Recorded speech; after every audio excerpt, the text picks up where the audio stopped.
Hello. AI native networking platform has been something we've talked about a lot lately. But what does that mean for your user and your operator? To help us understand it all, we have brought in Bob Friday, our Chief AI Officer, to walk us through it. All right, Bob, first question. What role does AI play in today's networks, and how is AI able to benefit the experience of the end user? Yeah, Jessica, for me, I want to relate a story from when I started Mist. I was talking to some very large retail customers, and what they were telling me was, Bob, before I put any business critical app onto this network, you have to assure me that your controllers are not going to crash, that you can basically release code more than once or twice a year, and most importantly, you have to make sure that when that user connects that they're going to have a great experience, right? And that's when I realized that really the paradigm was shifting from helping customers manage network elements to really helping them manage that cloud AI user experience.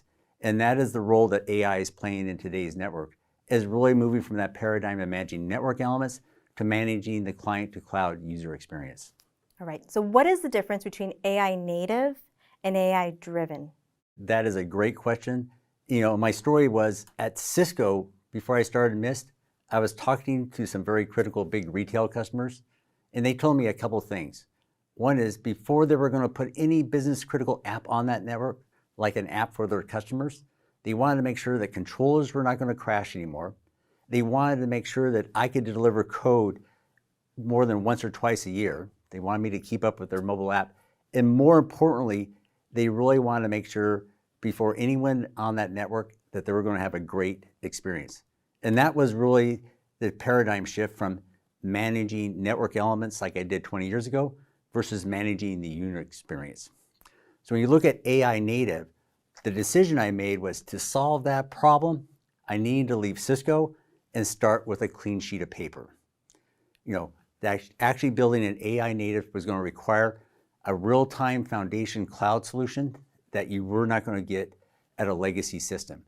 And more importantly, when you put this software on the cloud, you need to build a microservices software architecture, which really required that blank sheet of paper. So when you think about AI native and AI driven, AI native means a clean sheet of paper and a foundation built for real-time cloud AI performance. AI driven is basically taking that foundation and then delivering an AI driven experience.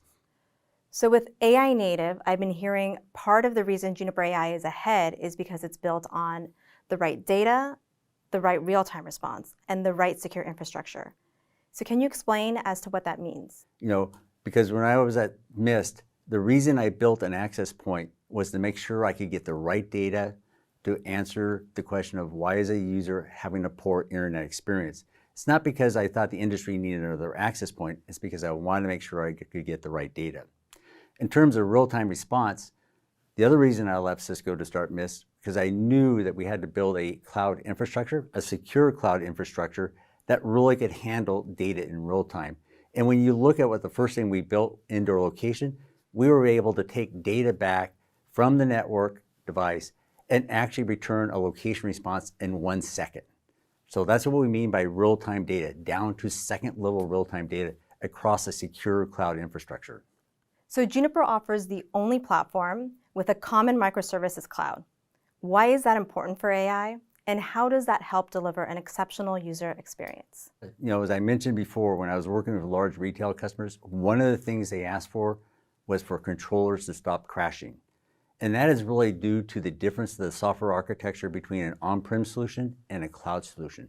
You can't simply take software on your controller and move it to a container or cloud. That does not fundamentally change the reliability. When we move to these cloud architectures, we're moving to a microservices architecture that we can basically download and release every other week, which brings the speed of innovation. And on terms of reliability, these microservices cloud architectures reduce the blast radius. Over in the controller on-prem world, we had spaghetti code. So we're fundamentally changing the software architecture from a very spaghetti code type of environment to a much more structured cloud API environment where microservices reduce the blast radius and allows the speed of innovation. All right, so Juniper just announced 2 enhancements to Marvis. Why should every enterprise be leveraging Marvis Minis technology? We're very excited about Marvis Minis. Up to now, we've done a great job on the pre-connection experience and the post-connection user experience. What Marvis Minis really allows us to do is to start to bring data to Marvis when there are no users on your network. This will allow our customers to make sure that that network is ready to go on that first day of deployment, or when that network is ready to go when they open the doors at 8 o'clock. So Marvis Minis, think of it as a synthetic user that's constantly on your network, constantly making sure your network is ready for prime time. All right, so we discussed two enhancements. Talking about the second one, Juniper extends Marvis to the data center. Why is this integration a game-changing innovation, and what real-world benefits should IT leaders expect? Since joining Juniper in 2019, we've been on the mission here to extend Cloud AI and Marvis across the enterprise portfolio, wireless, switch, route.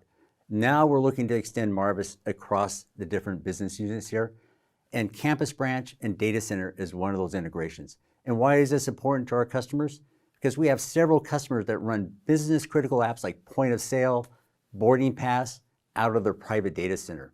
And when those critical business apps go down, they need to quickly figure out, is it a campus LAN branch problem, or is it really just a data center problem? So by combining both the branch and the data center into Marvis now, we're helping our customer answer business critical application experiences. All right, so last tough question. How does the personnel change when AI is introduced? Yeah, so you look at IT departments and how they've evolved over the last 20 years. We're kind of moving from an era of CLI to dashboards, and now we're moving on to virtual assistants, LLM, and ChatGPT. So when you look at the IT personnel, as we start to introduce cloud and AI into the mix, first of all, we're starting to see IT move from CLI to becoming Python programmers, right? APIs are becoming much important. We're seeing that right now as we speak. As we move forward, we're going to start to see LLM, conversational interfaces become much more important to those IT persons, and we're going to see them start to interact with their networks in a much more natural way. They asked us 3 years ago to find this problem. We actually just found it now with a new AI model that basically is able to predict Zoom user experience.